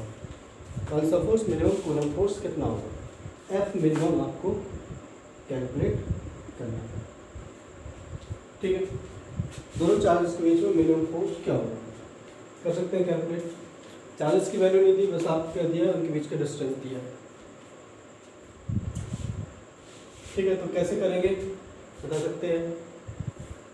ठीक है, तो हमें तो चार्जेस दिए हुए, उनके बीच की डिस्टेंस दी है, तो उनको कूलम्स लॉ ही जानते हैं, तो कूलम्स लॉ लिखेंगे यहाँ पर F equal to K Q1 Q2 by R square, ये फोर्स लगेंगे। K की वैल्यू ऑलरेडी पता है हमें, Q1 Q2 की वैल्यू पता नहीं है, R की वैल्यू 1 स्क्वायर हो जाएगी, आपका फोर्स होगा। अब ये तो क्या हो गया, K Q1 Q2 कितना हो गया, K Q1 Q2। अब हमें क्या चाहिए, अगर फोर्स मिनिमम होना चाहिए, K तो कांस्टेंट है, मिनिमम फोर्स कब होगा, मिनिमम फोर्स कब होगा, जब ये जो दो चार्जेस हैं, तो यहाँ पर दो चार्जेस दिए हुए हैं, कौन कौन से, Q1 Q2, इनकी वैल्यू क्या होगा, मिनिमम होगा, तभी तो मिनिमम होगा फोर्स, नहीं होगा। अगर फोर्स मिनिमम हमें चाहिए, यहाँ पर मिनिमम फोर्स रिक्वायर्ड है, तो यहाँ पर इन चार्जेस की वैल्यू क्या होना चाहिए, मिनिमम चार्ज होना चाहिए। तो यहाँ पर दो चार्ज पार्टिकल है Q1 Q2, इन पर मिनिमम चार्ज कितना होगा, कितना होता है किसी भी चार्ज पर पार्टिकल पर मिनिमम चार्ज बताया था हमने, Q1, इसकी मिनिमम वैल्यू चाहिए हमें Q2 की मिनिमम,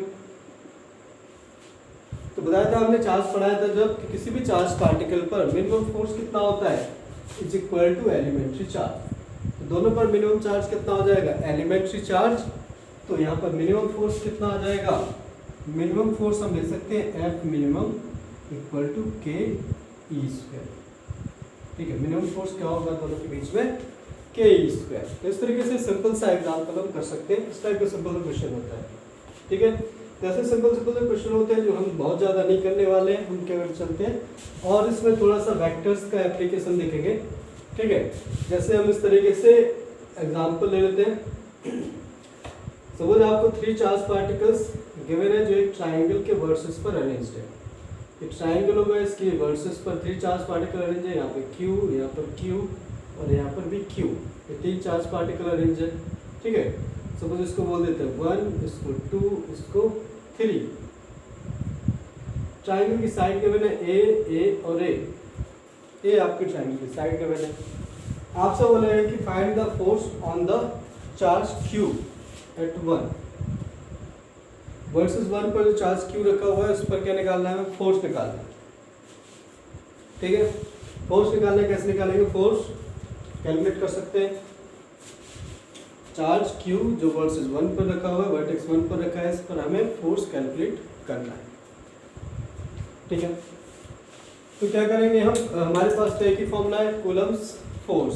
कूलम फोर्स का एक ही फॉर्मूला है जो आपको सब जगह यूज करना है, पूरे चैप्टर में यही फॉर्मूला आपका यूज होगा कूलम्स फोर्स का। ठीक है, तो क्यू पर फोर्स निकालना है, क्यू पर फोर्स कौन कौन लगाएगा, वर्टेक्स 2 पर जो चार्ज है वो भी लगाएगा और वर्टेक्स 3 पर चार्ज है वो भी लगाएगा। तो सबसे पहले देख लेते हैं, वर्टेक्स 2 पर चार्ज है वो फोर्स कितना लगाएगा, कितना लगाएगा, के क्यू बाई डिस्टेंस दी हुई है ए स्क्वायर, के Q1 Q2 by R square. यहाँ पर चार्ज Q है, यहाँ पर फोर्स कितना लगेगा, के Q square by A square, इधर ही लगेगा फोर्स। 2 ने 1 पर फोर्स कितना लगाया, इस तरफ, K Q1 Q2 by R square, K Q square by A square, इस तरफ हो गया। Now force due to 3 on 1, जो चार्ज आपका 3 पर है, 1 पर कितना फोर्स लगाएगा, सेम फोर्स लगाएगा, चार्ज का मैग्नीट्यूड सेम है और डिस्टेंस भी सेम, और डायरेक्शन क्या होगी, इस तरफ, ये क्या हो जाएगा, के Q square by A square. तो ये वाला फोर्स इस तरफ है, ये वाला फोर्स इस तरफ है, दोनों की डायरेक्शन डिफरेंस है, दोनों डिफरेंट है, दोनों के बीच में एंगल कितना होगा, 60 डिग्री। तो दोनों का रिजल्टेंट कितना आएगा, रिजल्टेंट आएगा इसके बीच में, और उसका मैग्नीट्यूड कैसे आएगा, मैग्नीट्यूड आएगा पैरेललोग्राम लॉ से, पैरेललोग्राम लॉ लगा सकते हैं, क्या होगा, ये F1 हो गया, ये F2 हो गया, इनका रिजल्टेंट क्या आएगा, पैरेललोग्राम लॉ से हम देंगे, कितना देंगे, क्या हो जाएगा, इसके ऊपर नेट फोर्स निकालेंगे। तो नेट फोर्स क्या आएगा, नेट फोर्स क्या हो जाएगा, अगर इसको हम क्या बोल देते हैं, F, ये आपका F हो जाएगा, तो क्या होता है, under root of F1 square plus F2 square plus 2 F1 F2 cos 60, यही होता है नेट फोर्स। नेट फोर्स का फॉर्मूला यही तो होता है, किससे, पैरेललोग्राम लॉ से। ठीक है, तो cos 60 वैल्यू 1/2 कैंसिल, 1/2 से 2 कैंसिल हो गया, ये क्या बन गया, 3f स्क्वायर, तो इसकी वैल्यू हो गई f√3, f√3 आ गई, और f की वैल्यू हम रख सकते हैं के Q square by A square, तो ये क्या हो गया, के Q square by A square into √3, ये फोर्स हो गया, और इसकी डायरेक्शन किधर हो गई, ये दोनों फोर्स क्या है, इक्वल, तो ये नेट फोर्स क्या होगा, इनके बिल्कुल बीच में, बिल्कुल मिडिल में होगा, at an angle of 30 degree. तो दोनों फोर्स क्या है, इक्वल, तो फोर्स उनके बाइसेक्टर के अलोंग हो जाए। समझ आया, ऐसे इस तरीके से हम सिंपल क्वेश्चन सॉल्व कर सकते हैं। आपको 2 या 3 चार्ज पार्टिकल दिए हुए हैं, तो वेक्टर फॉर्मूला यूज करके नेट फोर्स कैलकुलेट कर सकते हैं इस टाइप के क्वेश्चन। इस टाइप के सिंपल क्वेश्चन बहुत सारे बन सकते हैं। आप किसी भी टाइप की ज्योमेट्री ले लो, उस पर चार्जेस को अरेंज कर दो और फोर्स निकालने के लिए वेक्टर फॉर्मूला यूज कर दो। ऐसे हम खूब सारा टाइम पास कर सकते हैं। ठीक है, एक बार हम देख लेते सिंपल सा एग्जांपल, अगर आपको समझ में नहीं आए तो इससे भी आप समझ सकते हो। सपोज आपको कह दिया हुआ है एक स्क्वायर के मैंने, जिसकी साइड में मैंने ए, स्क्वायर साइड ए है और इसके वर्सेस पर चार्जेस क्यू रखे हुए, इसके वर्सेस पर चार्ज क्यू रखा हुआ है। ठीक है, इस तरीके चार्ज क्यू रखा है। आपसे पूछा है किसी भी एक चार्ज के ऊपर फोर्स कैलकुलेट करो, किसी भी एक चार्ज के ऊपर फोर्स कैलकुलेट करो। इसी तरीके से करना है जैसे हमने इसमें ट्रायंगल में किया था, उसी तरीके से स्क्वायर में भी कर सकते हैं। कैसे करेंगे बता सकता है कोई? किसी भी एक चार्ज पार्टिकल पर हमें फोर्स कैलकुलेट करना है। ठीक है, तो सपोज हम ले लेते हैं इस चार्ज पार्टिकल में फोर्स निकालते हैं। इस वाले चार्ज पार्टिकल में फोर्स निकालना है। इस वाले चार्ज पार्टिकल में फोर्स क्या लगाएगा? ए वाला भी लगाएगा, ए भी लगाएगा, ए भी लगाएगा। सपोज इसको 1 दे देते हैं, ये 2, ये 3 और ये 4। तो सारे चार्ज पार्टिकल्स पर फोर्स लगाएंगे। फोर्स ऑन 1 ड्यू टू 2 कितना होगा? फोर्स ऑन 1 ड्यू टू 2 के Q square by A square, इस तरह लगेगा।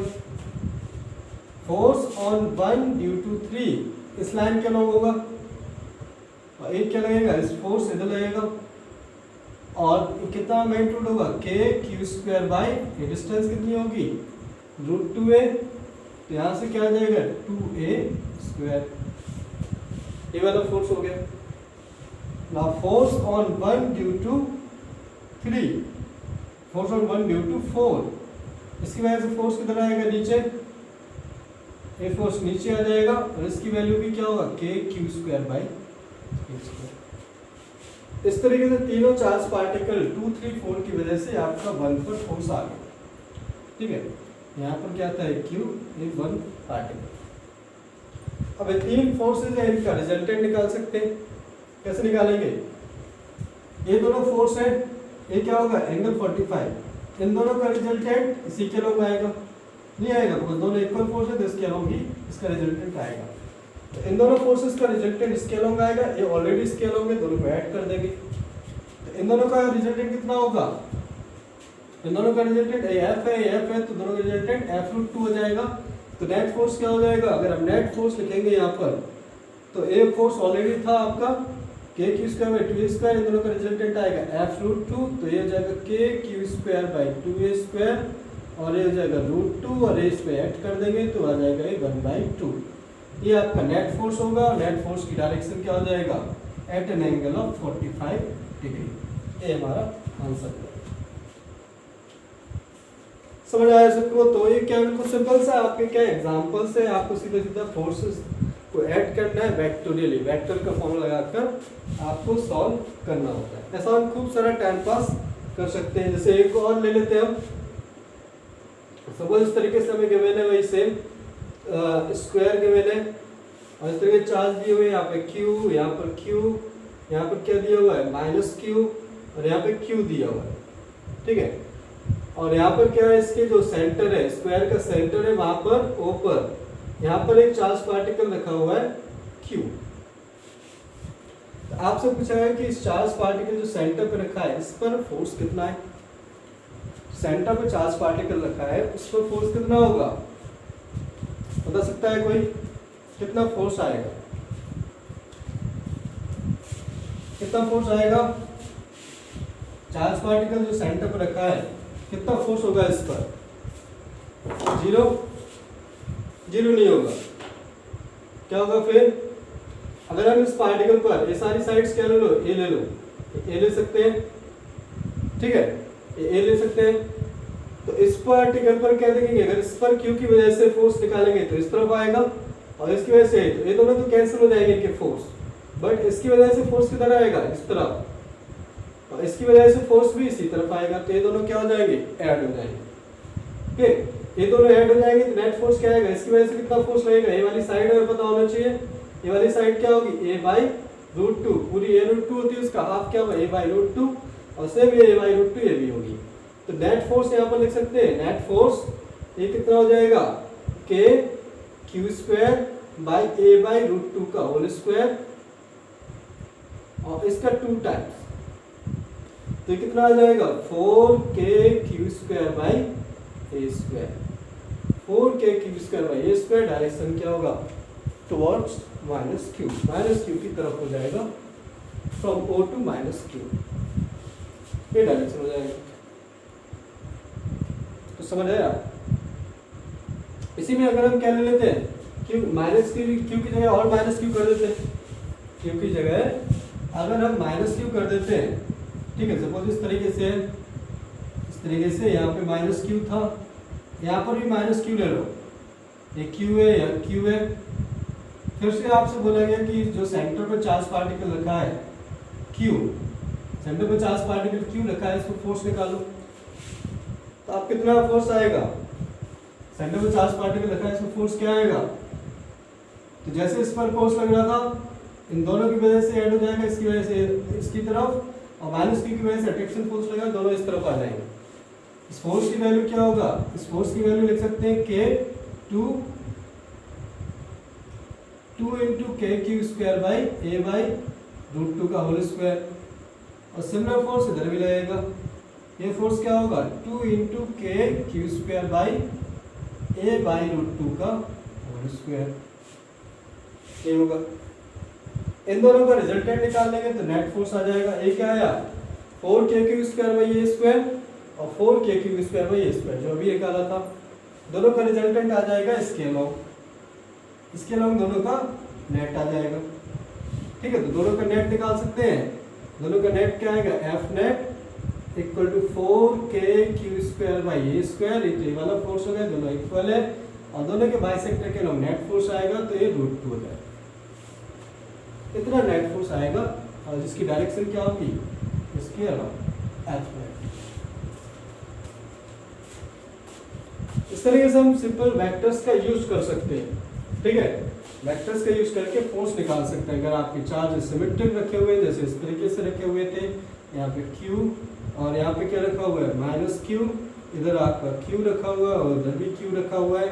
आपसे बोला गया कि सेंटर पर जो चार्ज पार्टिकल है Q, इस पर फोर्स निकाल लो, तो बता सकते हैं कितना फोर्स आएगा, बता सकते हैं क्या? हमें -Q, यहाँ पे -Q रखा है, -Q की वजह से, इसकी वजह से फोर्स क्या लगेगा इस तरफ, इसकी वजह से इस तरफ लगेगा, दोनों का मैग्नीट्यूड सेम होगा तो ये कैंसिल आउट हो जाएंगे।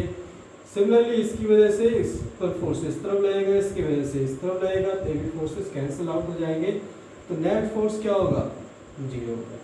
तो सिमेट्रिक डिस्ट्रीब्यूशन ऑफ चार्ज में चार्ज एट सेंटर पर फोर्स कितना होता है, 0 हो जाता है।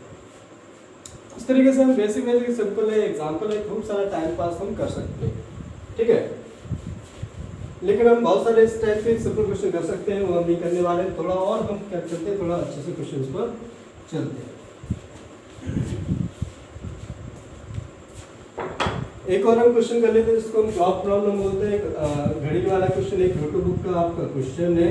इस तरीके से इसमें क्या होगा आपका, जैसे क्या हो जाएगा, इस तरीके से घड़ी होती है, घड़ी के जो क्या होगा नंबर्स होते हैं, उन नंबर्स के अकॉर्डिंग इस पर चार्ज पार्टिकल है। जैसे यहाँ पर 12 होता है तो यहाँ पर 12 कूलम, यहाँ पर 1 होगा तो 1 कूलम, या 2 कूलम, या 3 कूलम, या 4 कूलम, 5 कूलम, यहाँ पर 6 कूलम, 7 कूलम, 8 कूलम, या 9 कूलम, यहाँ पर 10 कूलम, यहाँ पर 11 कूलम और एक 12 कूलम। इस तरीके से चार्जेस अरेंज है। ठीक है, अब चार्जेस अरेंज है, यहाँ पर इसके सेंटर पर एक और चार्ज पार्टिकल रखा हुआ है 1 कूलम, सेंटर पर 1 कूलम चार्ज है, और इस जो घड़ी की रेडियस है वो आपको क्या दी हुई है, 1 मीटर। घड़ी की रेडियस 1 मीटर दी हुई है। ठीक है, आपको 1 कूलम चार्ज पर नेट फोर्स कैलकुलेट करना है। क्या करना है, net force on the 1 coulomb charge particle. कैसे कैलकुलेट करेंगे, 1 कूलम चार्ज पर नेट फोर्स क्या होगा, मेथड सेम है, कूलम लॉ यूज करना है, फॉर्मूला तो वही लगना है, डायरेक्शन के अकॉर्डिंग ऐड कर देंगे। तो यहाँ पर देखेंगे तो हम फोर्स क्या निकालते जाएंगे, नेट फोर्स निकालते जाएंगे। जैसे क्या होगा, 1 कूलम है, ये रेडियस डिस्टेंस तो आपको 1 मीटर दी हुई है, तो 1 कूलम की वजह से इस पर कितना लगेगा फोर्स, Q² के 1 स्क्वायर बाई 1 स्क्वायर, और इसकी वजह से कितना लगेगा, इसकी वजह से आपका लगेगा यहाँ पर 1 और 7 अपोजिट है, तो इसकी वजह से 7 इंटू कितना होगा, 7 into 1 K into 7 by 1 square. तो दोनों का डिफरेंस देखेंगे अगर, तो दोनों डिफरेंस क्या किस तरफ आएगा, इसकी वजह से इधर फोर्स लगेगा, तो इन दोनों का जो फोर्स आएगा 7 और 1 का, वो इस लाइन के लॉन्ग आएगा। मीन्स इसका जो फोर्स होगा वो क्या होगा, इसके लॉन्ग होगा, ये आएगा 1 कूलम पर।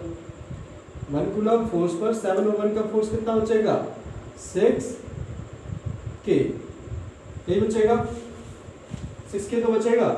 इसी तरीके से अगर हम क्या देखेंगे, 2 और 8 का देखेंगे, तो 8 और 2 का डिफरेंस हो जाएगा 6K, बिकॉज इसकी वजह से फोर्स आएगा 8 बाई 1 स्क्वायर, 8K आएगा, इसकी वजह से 2K आएगा, तो 8 माइनस 2 क्या हो जाएगा, 6K, तो ये भी 6K इस तरफ ही आएगा।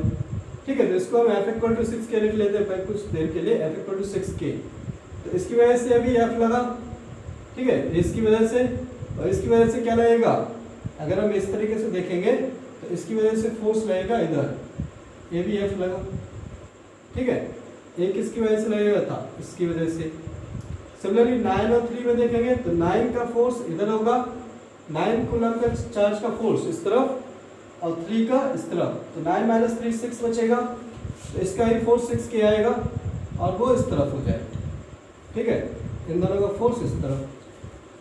सिमिलरली 6 और 12 का देखेंगे हम, तो 6 और 12 का किस तरफ आएगा, 12 का नीचे और 6 का ऊपर, नेट क्या आएगा, नीचे आएगा।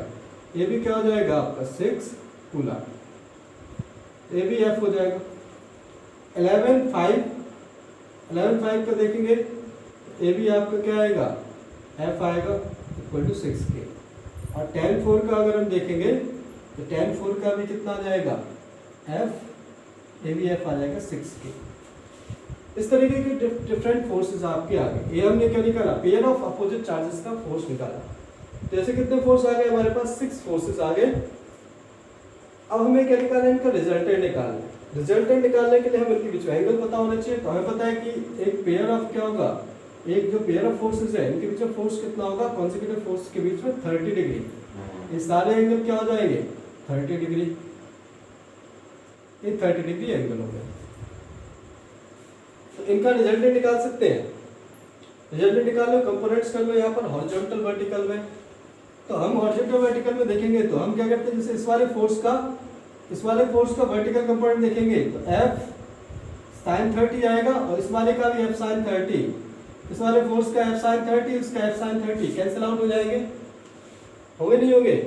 जो ये दोनों फोर्स है इसके साथ सिमेट्रिक है, तो इसका जो F sin 30 इधर आएगा, इसका भी F sin 30 इधर आएगा, वो कैंसिल आउट हो जाएंगे।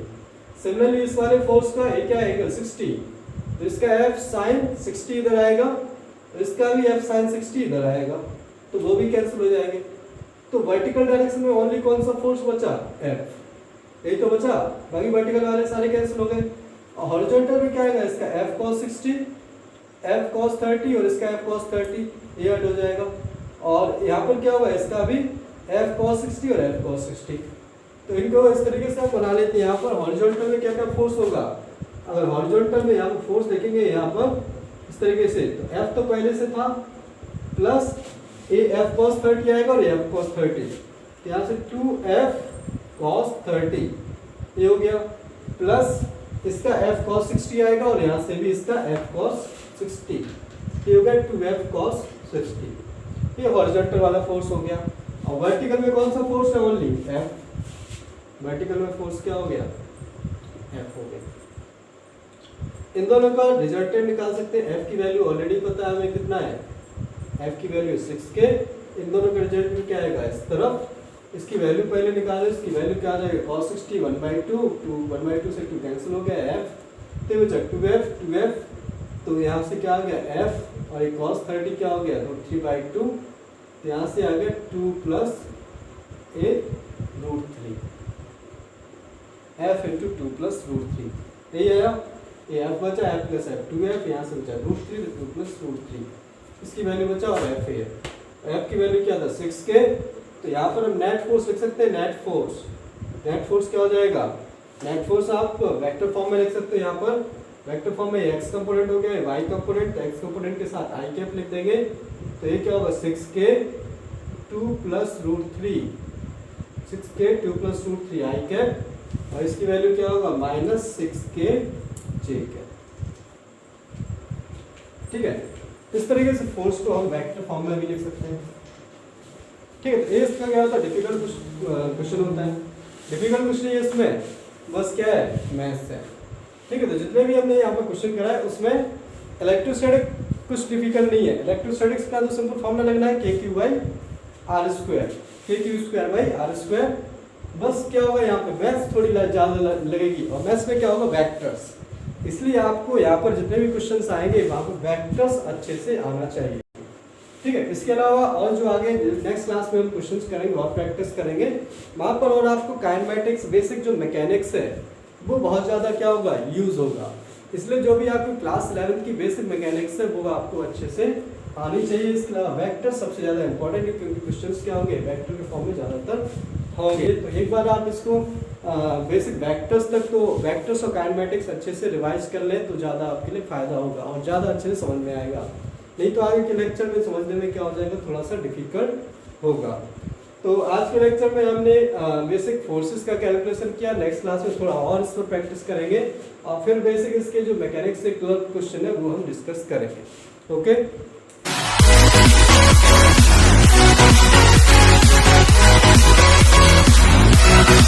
हैं।